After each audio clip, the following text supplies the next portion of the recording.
Hello, good evening and welcome to Prime Business. Coming up, $1 nears 13 cedi on the forex market as fast depreciation of cedi continues. Also, rising inflation to continue posing risk to yields on treasury bills as government is seeking to raise 1.44 billion cedis from the sale of the short-term instruments this Friday. And government to finalize second round of program negotiations with the International Monetary Fund in Washington, D.C. tomorrow as it remains optimistic of closing an end-of-year deal with the fund for support. This and more in the next 30 minutes with me, Beverly.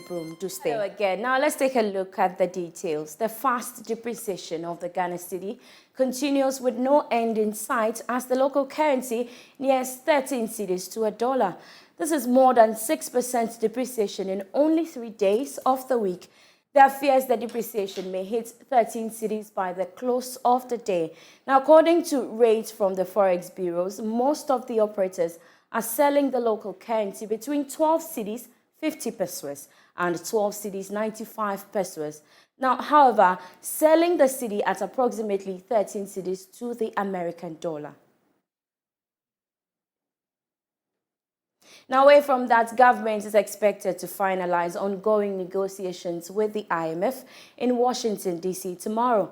But is this end-of-year fund program feasible despite current challenges? George Riafe has more. It is closing this chapter on the second round of negotiations after making some progress on the energy sector debt discussions. This is one area that is expected to play a very important role in the whole debt discussion mix before a program is finalized for Ghana. The team has also made some significant progress on engagement with other development partners like the World Bank to also be advancing some financial support for Ghana's program with the IMF. According to government, these discussions with the World Bank and other countries that will be coming on board to support Ghana's program has been very positive. Well, things are not done yet, as another mission visit is expected in the coming days. Government is also expected to put together what is described as the letter of intent to the IMF before the end of this month. That will open a new chapter in government's quest to secure a program before the end of this year with the IMF. The rising inflation will continue to pose an upside risk to yields on treasury bills and other short-term securities. That's according to a report by Data Bank Research. Charles Nixon-Yabua has more. Reports said investors will continue demanding higher yields to compensate for the rising inflation. Inflation has been surging and it's uncertain whether the rate will fall soon. Though interest rates have been rising, investors are not so much enthused about the yields because it is far lower than the current inflation of 37.2%. However, the report said investors will maintain their interest in T-bills for repricing benefits while focusing on the near to medium-term maturities in the secondary market. Last week, the government failed to meet the auction target of treasury bills. Meanwhile, this week, the government is seeking to raise 1.44 billion cedis from the 91-day to 182-day bills to refinance the upcoming T-bill maturities of 1.44 billion cedis. To some other stories, AirtelTigo Ghana says it will enhance its customer experience through various innovative initiatives and products.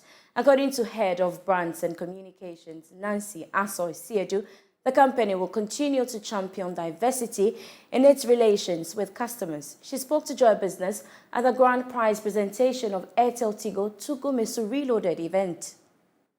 The Tugumisu Reloaded promo was a target-based promo designed to reward customers with weekly cash prizes. According to Head of Brands and Communications at AirtelTigo, the company will introduce other packages for customers in the coming days. And we have a research team in-house. So what we do is to know what our customers want.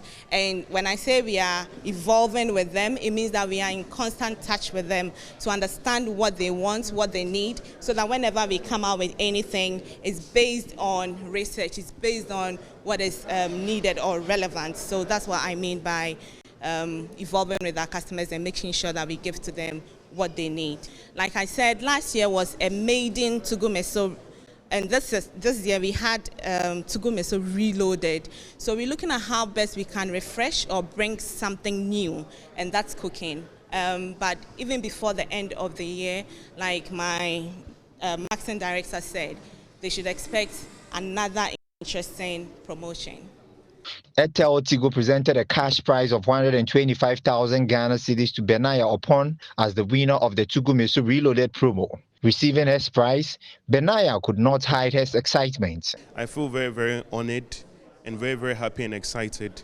To be honest, thinking that I would be the one to win, it's really, really crazy because there are many people in this country that we are in, and I was chosen out. So I'm very, very happy and honored. That is the feeling I'm in right now. Again, so every month I tried my best to buy 500 Ghana cedis worth of data and 100 cedis worth of call time credit. And I did some mobile money transactions. So that was every month because I wanted to win the money. The first runner-up and second runner-up received 50,000 Ghana cedis and 25,000 Ghana cedis respectively.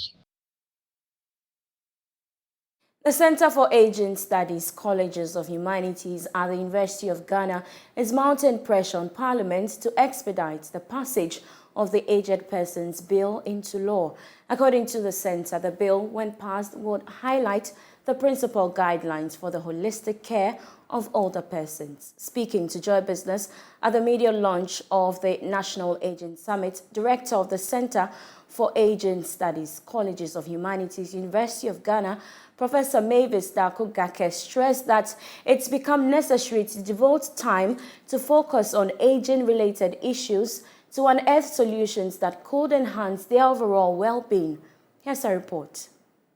Speaking at the media launch of the National Aging Summit, Director of the Center for Aging Studies, Colleges of Humanities at the University of Ghana, Professor Mavis Darko-Gake called on government and other stakeholders to explore the use of policies and legal framework to ensure that older persons maintain resilience and improve their quality life. She, however, expressed concern about the delay in the passage of the Aging Persons Bill. It's a very great concern to us, and we think that it needs to be passed now because it establishes the framework for which the rights of older persons will be upheld. Because once you say that the society is responsible for taking care of them, who would have to do what?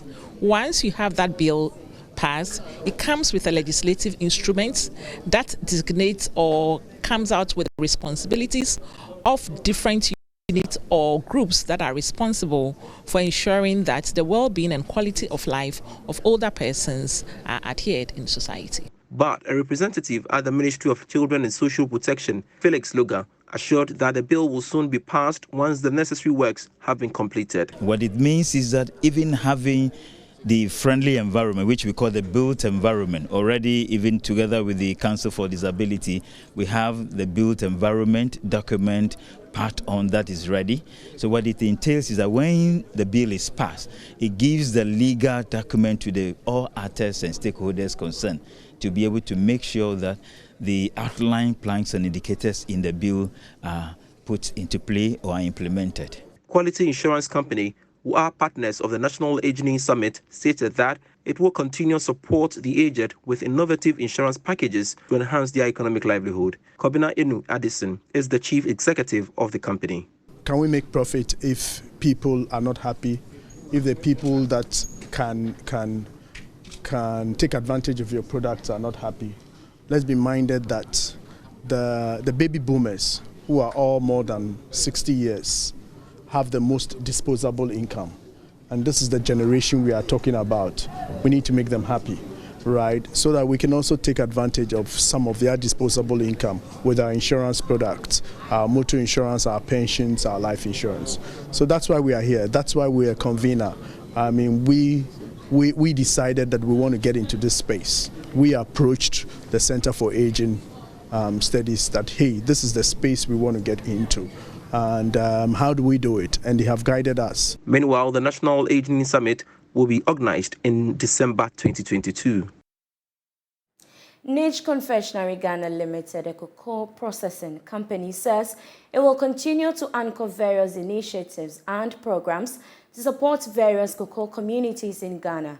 According to Managing Director for the company, Gladys Amwa, the company is poised to give back to communities in a way to appreciate the efforts of cocoa farmers in supporting the cocoa production value chain. She spoke to Joy Business at a program to donate some niche product to Aponyapuno MA Basic School in the eastern region of Ghana. According to Niche Confectionery Ghana Limited, investing in cocoa growing communities is a way to sustain their operations. Managing Director for the company, Gladys Amwa, stated that more investment will be done to support the farmers within the catchment area. I think in our world, we call it thanking the farmers for the work that they do, because without them we don't have a business. Without the communities we don't have a business. And if we don't support them and their families, who knows if we will have cocoa in the next 20 to 30 years. So it's a very important part. So, sometimes CSR initiatives are viewed as something you do just so that, you can say you're doing something good. But for us, it is core to the survival of our business. Yeah. Headmistress for the Apopuano Basic School, Martha Ejewa, called for more corporate institutions to support the school. This program is going to make a lot of impact in the school. And as a matter of fact, the most aspect of this that I want is going to increase our enrollment. As at now, we are 160. And you know that children love where food are shared. This is very nutritious drink, which is going to enlarge their academic lives and give them good health too. Some of them lack normal 3 square meals. So this one is going to make an impact in their life. We are very grateful. And that's all for Prime Business. For more news.